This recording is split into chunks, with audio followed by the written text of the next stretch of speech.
Hi, today I want to take a moment to reach out to everyone, reflect and express gratitude for your strength, courage, and service over this past year. March 11th was the 1 year anniversary of the World Health Organization declaring a worldwide pandemic, and the day that DC declared a public health emergency, which continues to this day. The last year has brought enormous change and challenges to all our lives. I looked back to see when we had sent the first all users message about COVID 19. It was January 27th, 2020, with initial guidance around screening and answering patient concerns.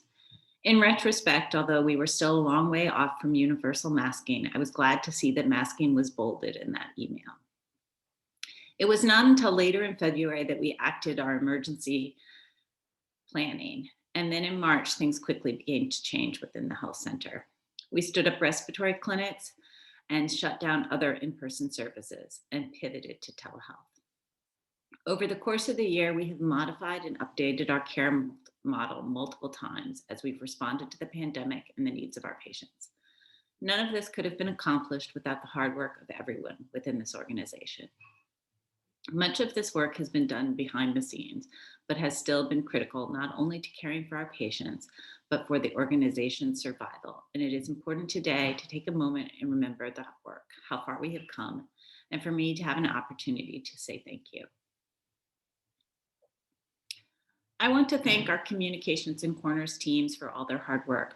Thank you for updating the website multiple times, to keeping patients informed, for the numerous signs, posters, handouts you have developed for patients, and the Instagram Live events that you have continued to host to inform and educate those we serve. Thank you for providing a space for community during a time of unprecedented isolation.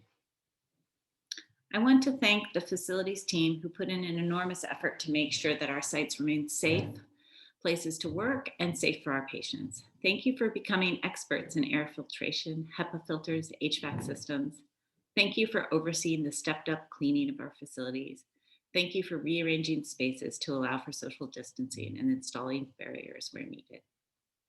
I want to thank the IT team who has supported all of us with little to no notice to work from home.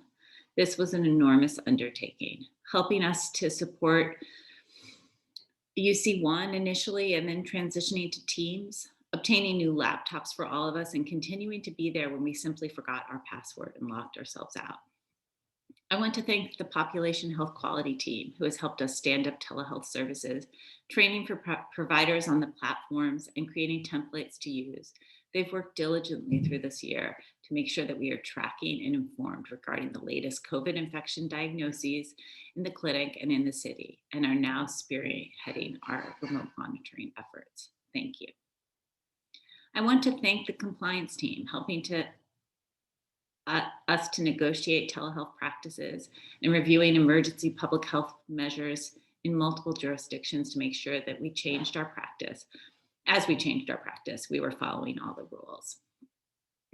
I want to thank the development, finance, billing, and grants teams whose hard work made sure that we remained solvent this past year.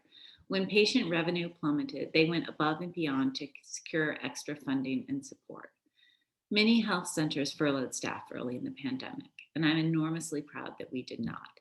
And it is because of the hard work of these teams. Quickly learning how to get paid from all our different payers for telehealth, securing a PPE loan, successfully applying and receiving additional grant funding, and running a successful fundraising drive. These efforts made an enormous difference. I want to thank our legal and PBIN teams for being there for our patients as their life circumstances changed and they needed extra assistance. Many patients not only lost their jobs, they also lost their health insurance. And these teams were there to make sure that the patients got help they needed, remained engaged in care, whether that was with a Social Security application or enrolling in Medicaid.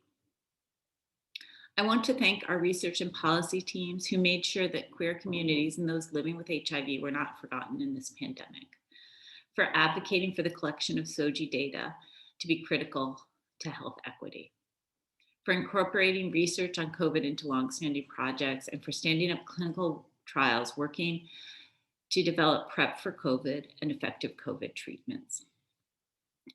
I want to thank the community health, care navigation, trans care navigation, and youth services teams for the incredible outreach they've done to patients to keep them informed and engaged in care. The hundreds of individual phone calls to check in on some of our most vulnerable patients were incredible. And the willingness to pivot to two new roles, to be greeters and the first friendly face our patients meet when they are coming back into our facilities has been critical to helping us to safely open. And I want to thank the PrEP and sexual health teams who work to maintain access to STI and HIV testing throughout this year with ingenuity, setting up outside testing clinics, mailing testing kits to patients. This work has been critical to many of our patients. I want to thank the call center and client services team. They have had an incredibly stressful year. They've managed enormous call volumes with enormous grace. Our call volume skyrocketed during the pandemic, and patients have had difficulty reaching us.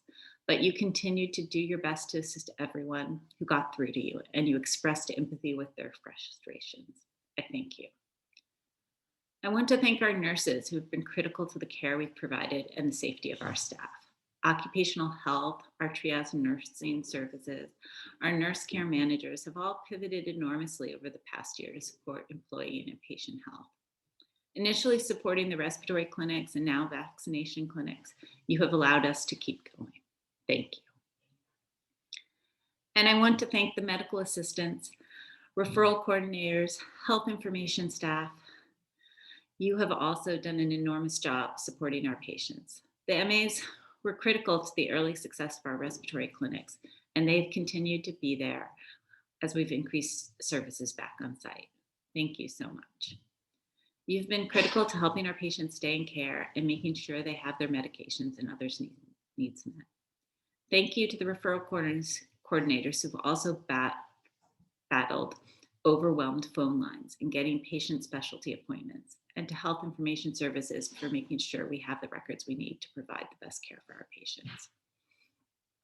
I want to thank the dental team who showed up with humility early in the pandemic when we shuttered dental services, with a willingness to pitch in however they were asked. And then when we reopened services, were willing to provide dental care amid a respiratory pandemic. That was no small ask, and I thank you.